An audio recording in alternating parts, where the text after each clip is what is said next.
HighBridge, a division of Recorded Books, presents The Lauras, a novel, by Sara Taylor. Read by Rudy, Sanda. Every day is a journey, and the journey itself is home. Matsuo Basho. Don't make me turn this car around. Mom. 1. I could hear them arguing, the way they argued nearly every night now, their voices pitched low and rasping in the way that meant they thought they were being too quiet to wake me up. They were right in that their fights never did wake me up, but that was because I always stayed awake until they started. I could feel one coming like the promise of a storm thickening the air. When rain's on the way, I can't sleep either. Even though I always heard them, when morning rolled around, I pretended that I'd slept through it all, because I didn't know what else to do.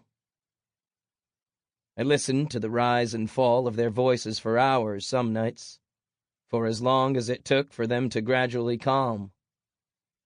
So on that last night, when they went from full pitch to silent in a moment, my stomach fizzed with swift fear.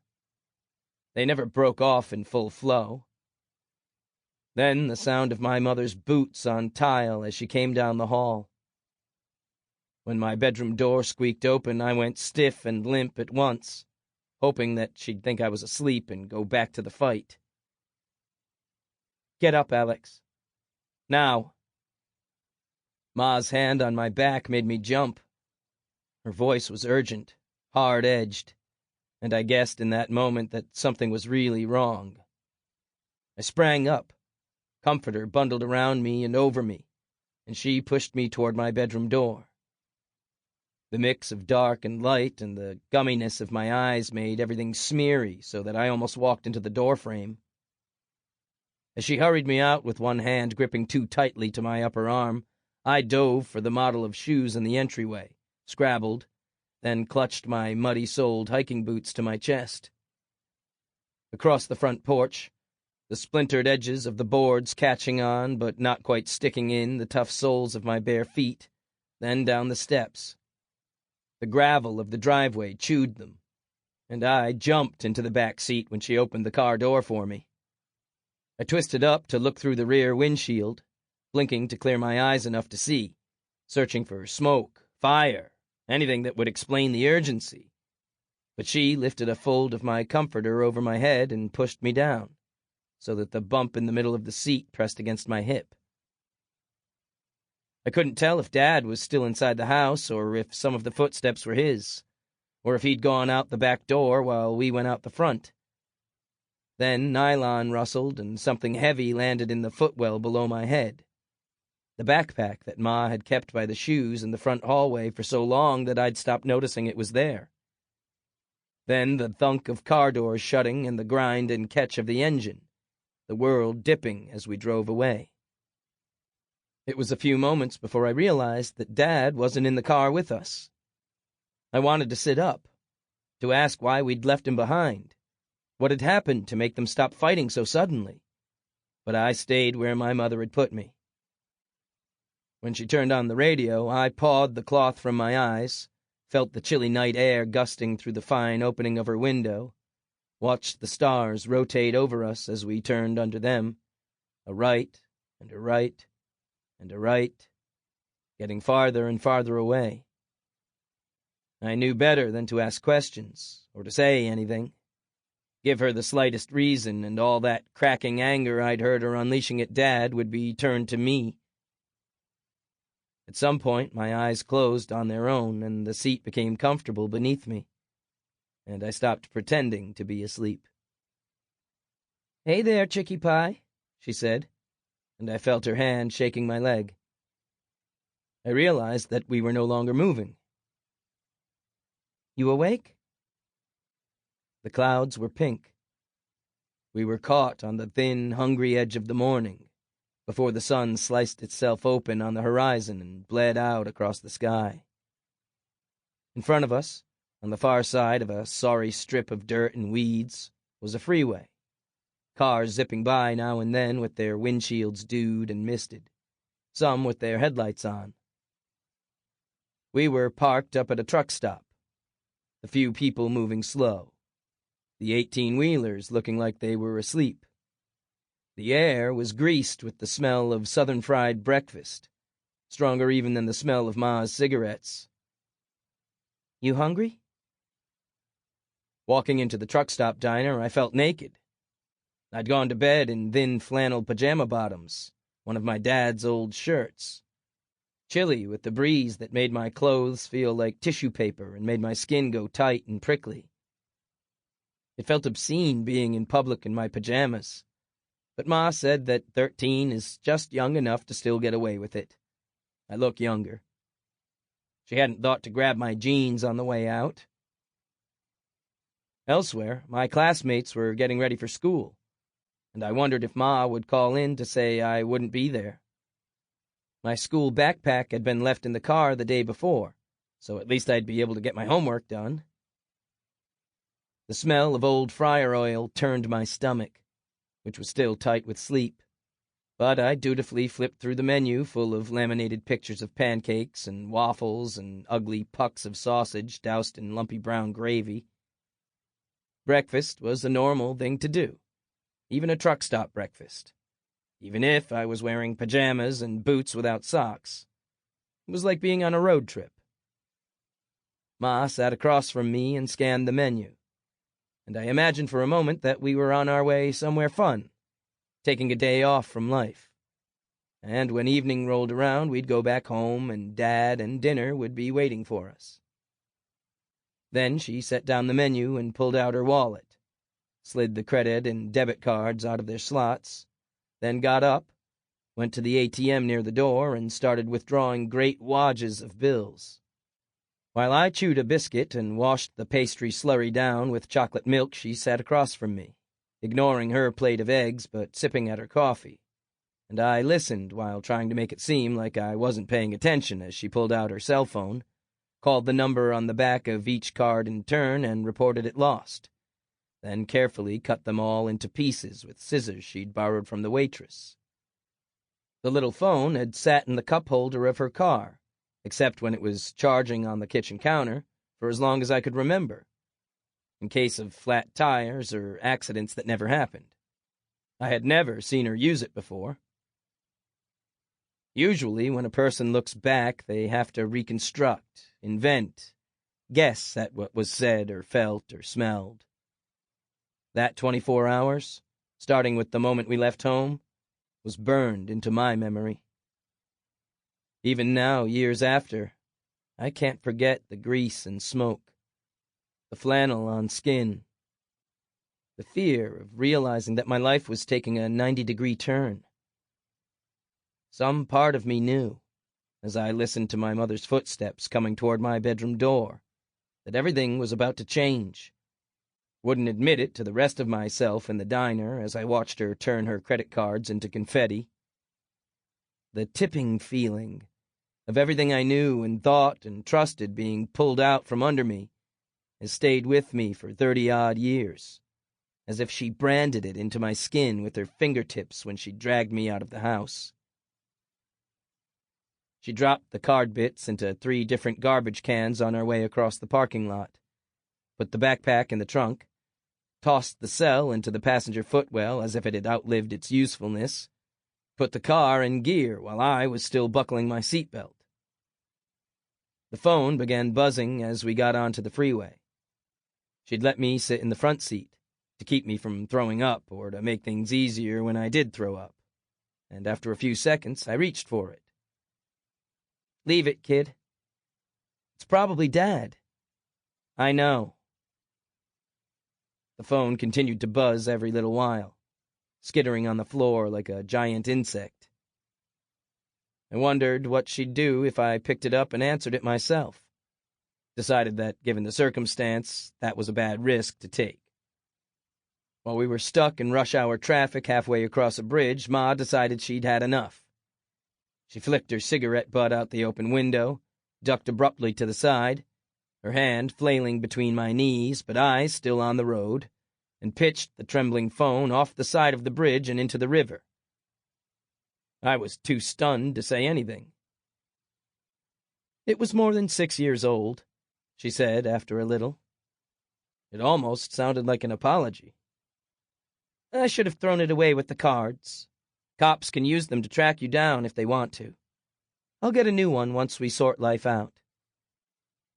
"Couldn't you have just talked to him?" I asked. "Peanut, sometimes things go way beyond what talking can fix." I didn't say anything, but she must have read my silence as expectant because, after a few minutes, she continued. "Maybe I'll give it a shot, in a while." My mother had never been much of a storyteller. I knew the vagaries of her life, the foster homes, and that she had a green card, the fact that she hadn't spoken to her parents since she was a teenager. But it wasn't until we left home that she began writing in the details. Maybe she began telling me then because she felt guilt, or whatever her version of guilt was, over leaving and taking me with her and not explaining anything. Maybe the stories had finally backed up in her, and she had to let them out. Around sundown, on the day that she threw her phone out the window, we pulled off the highway into one of those graveled roads that cross the tree-covered median, where cops sometimes sit to watch for speeding drivers. And that's when she started telling me about her childhood. I wanted us to be stretched opposite each other on the cold, solid ground, with a wood fire between us casting shadows across her browned, unlined face, because that's how stories were supposed to be told. Instead, we were in the front seat of the Civic, my feet barely reaching the dash but propped up anyway, passing deli bags of salami and provolone and a can of Tab back and forth, the windshield dark with evening, the headlights rushing by on the highway on either side of us blocked out with spare clothes and the blanket from my bed, their edges caught between the windows and frames to make curtains. I sucked the flavor out of each slice of salami before swallowing it whole, kept my eyes wide and intent on her, and nodded at intervals, trying to show how close I was listening. When we'd stopped in the late afternoon for the salami and Tab and more cigarettes, we also went to the Goodwill next door, found a few pairs of jeans that fit me, several men's flannel shirts that were too big for both of us so we could share them back and forth, plus odds and ends like socks that we couldn't do without. It was cold for May, but the flannel would keep us warm enough, and I hoped that the fact that she'd not gotten jackets or coats or even sweatshirts meant that Ma wasn't planning on us being away from home long enough to need them, even though she'd pitched her phone rather than talk to my dad.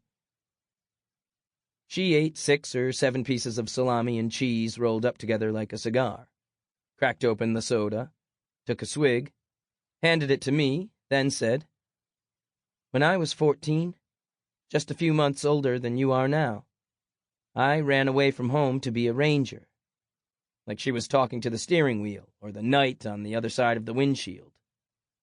She wanted to be a caretaker of the wilderness, wandering the national parks counting birds and paring back mistletoe, carrying all that she needed with her and going days and weeks without seeing another person. She checked all of the survival books out of the library, read them under her bed because it felt more secret there, and took notes in a marble composition book that she'd shoplifted from the Five and Dime. When she had filled 3 of these with lists of things you could eat and things not to, instructions for making fires and building shelters and choosing drinking water, she set off, in her younger brother's boots. Her parents said that girls didn't need boots, with as little as she couldn't spare crammed into a backpack fished from a dumpster. She made her first mistake then.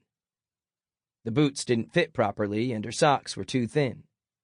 Her feet blistered, and they found her a day later. "The first thing you do is take care of your feet," she told me. "Keep them dry and comfortable. Stop when they tell you to stop. Good shoes aren't cheap, but you only ever have one pair of feet."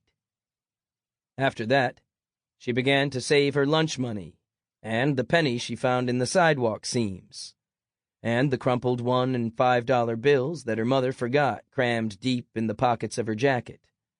And on the day that she had enough, she dumped it into a 1-gallon freezer bag, skipped school to go into town, bought a pair of size 5.5 putty green walking boots with yellow laces and space in the toes, and 3 pairs of cotton boot socks, because she'd always had a weakness for good socks. They felt like sinking her feet into cake batter. She hid the boots under her bed until the days lengthened and warmed, then photocopied maps from library reference books and bought lightweight food. When they found her the second time, she'd hiked nearly 100 miles of the Appalachian Trail. I was scared to ask where we were going, but even so, I wasn't relieved when the cop knocked on our window at 5 the next morning and asked the question for me.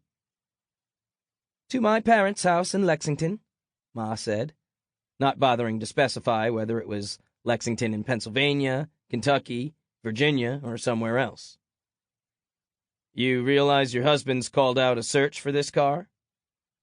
"Domestic tiff. We didn't get violent, and the car is in my name.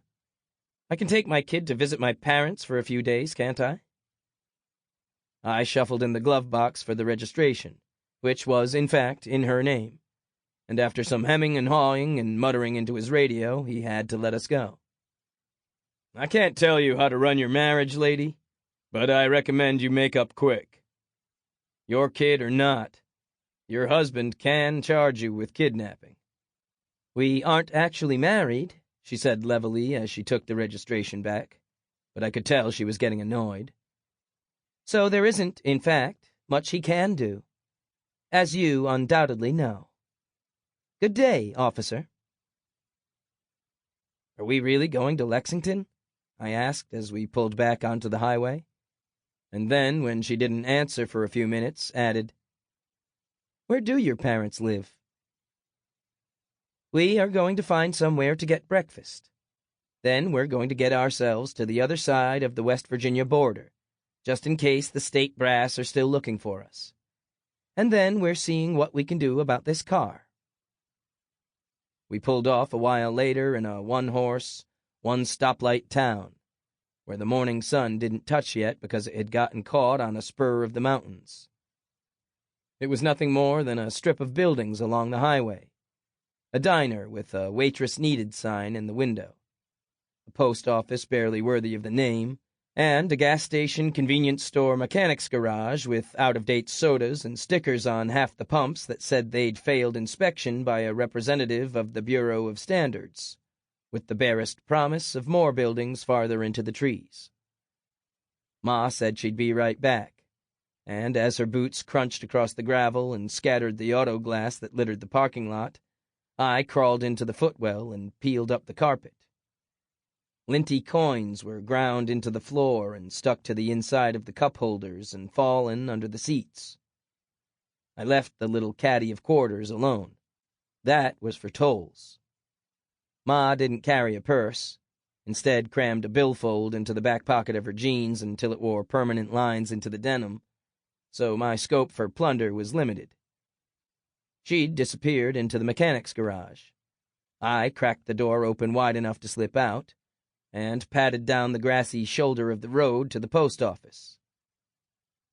The counter was manned by a single perm-haired postal worker, who watched me through eyeglasses with plastic frames the same clear red as Jolly Ranchers, as if she suspected that I was going to take off with her entire stock the moment she looked away. Her glare made my spine crawl as I picked out a postcard, not one of the welcome to or greetings from ones, but a placeless one with dogs playing around a water pump on the front. I wasn't worried about being tracked down by the postmark, since we were on the move, but I didn't want to make it too easy, if Ma really didn't want to be found. "Daddy," I started it, because Ma said he sometimes worried that I was getting too old to want him around, to not be embarrassed of him. Too old for him to be my daddy. Which I was, but hey. The cheap blue pen chained to the counter spluttered, and I went over the word again and again, until it stood out in the ridges on the glossy side of the card. Mom is all right, and I am all right, though I think she's still upset. If she doesn't want to come home, I will when I can, so don't rent my room to anyone.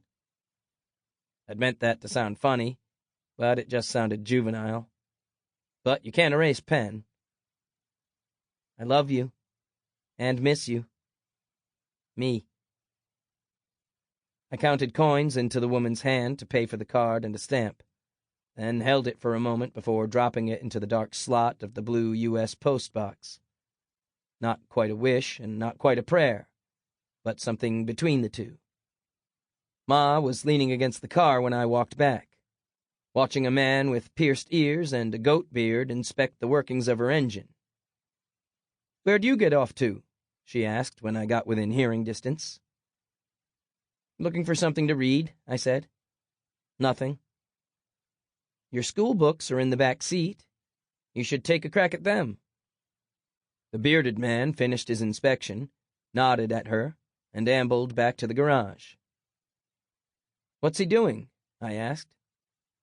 "Mr. Freeborn over there is willing to trade out this car for a hatchback he owns," she answered, "and to throw in a set of plates registered to a woman too blind to drive anymore. We might be staying here a while. The diner needs a swing shift waitress, and there's a room to rent within walking distance." "Are we moving here, then?" I thought guiltily about my postcard, pushed it out with thoughts about home, wondered if it was safe to ask more directly how long we were staying for. "Not really. Just laying low for a little while. I want to figure out which end is up." I had found my mother's green card before, in a desk drawer with my father's birth certificate. Her gap-toothed smile looks nothing like mine. Her cream umber skin darkened as she aged. When I first found it, she wouldn't tell me what it was, why she didn't have a birth certificate, and my father explained that it meant that Ma was off the boat. And I hadn't known much more than that until I asked her, sitting in the car in the turnoff near the West Virginia border just after the cop knocked on the car window, where my grandparents lived. Somewhere between breakfast and the town where I'd thought we wouldn't be staying, she started in on that story. In 1970, her parents emigrated, messily, from a little farming village in Sicily. She'd been 6 years old.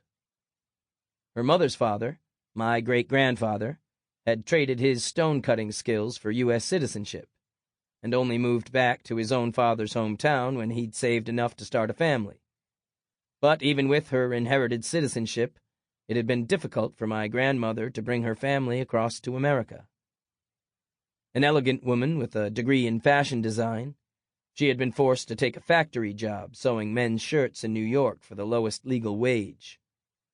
My grandfather worked construction, then started a business of his own. My mother and her brother had been left in a Catholic orphanage in Palermo for the 6 months it took for their parents to save their money, rent an apartment, and sort out all the papers that would let them stay in the country.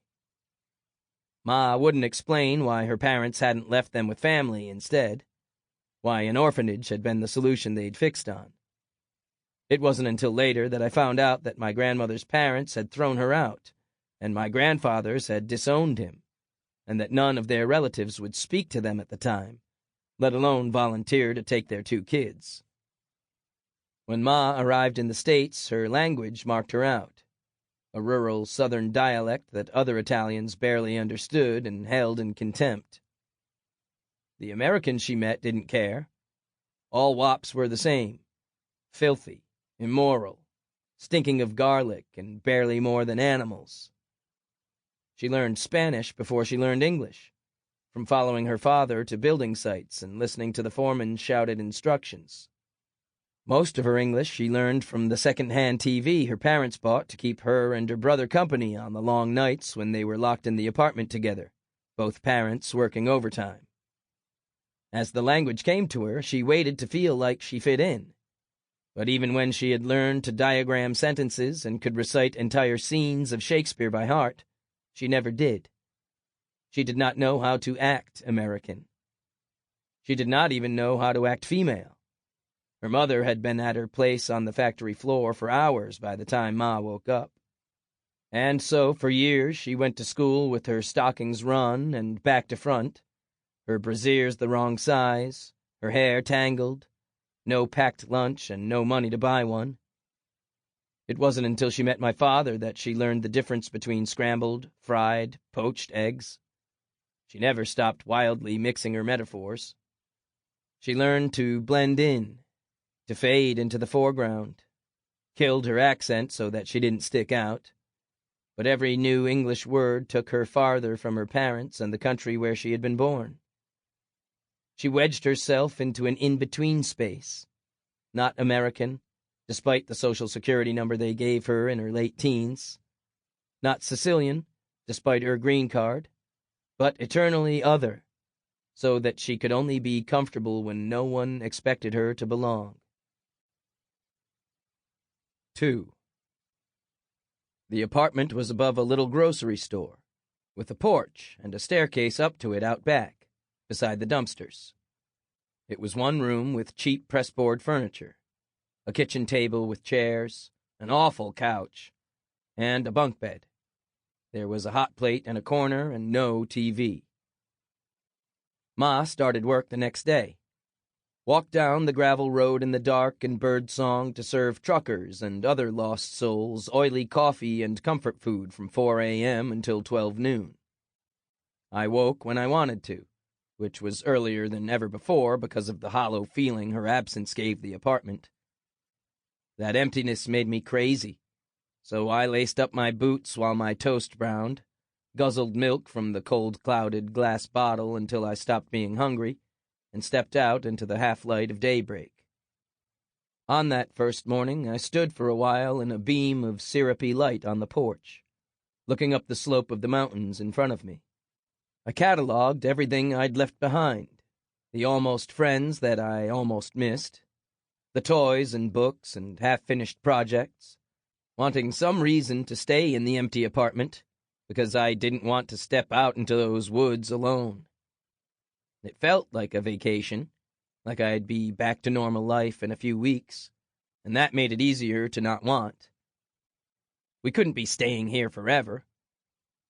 As soon as Ma got over her angry or her sad or whatever it was that had made her finally walk out, we'd go home, and everything would go back to the way it had been. It was mid-May, a month away from the end of school and from my 14th birthday, and the woods were green with the mist of moss and lichen and budding plants, rich with the cold, damp smell of decaying leaves and growing things.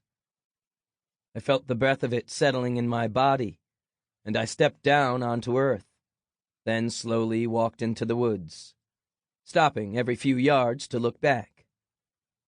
Then the apartment and the grocery store under it disappeared from sight, and I was freed from the fear of getting lost, because I was lost. I wandered, up and down rough hills and through bottomland oozing like a scraped knee just beginning to heal, until the sunlight poured down the mountain that hid the eastern horizon, and cut through the trees in heavy beams. Here and there the bones of the earth poked through, jagged-edged boulders and looming cliffs that begged to be climbed, and which I did climb, not through any desire for conquest, but for the deeper stillness I found while perched on a crag, looking out over the rippling cloud shadows on budding treetops, not thinking of anything until suddenly I realized that eventually I would have to get down, and I wasn't sure how I had gotten up in the first place. After a few days, I stopped wondering when we'd go home, hoped even that we wouldn't leave until I had missed the last of school, maybe even gotten through the long, lonely summer without having to spend days sitting on the front porch of our house, admitting that I had no friends and nobody liked me enough to talk to me when they didn't have me in their face every day reminding them I existed. Then came a day that Ma did not return home at noon. I had started to grow confident in my ability to navigate the mountain, comfortable in the silence, and so at first I thought that I had just gotten home early. But I sat on the top step with my legs dangling in the sunlight, and still she did not come home. Then I wandered down to the front of the grocery store beneath our apartment and saw that her car was gone. And I wondered if she had gone home without me. Sample complete. Ready to continue?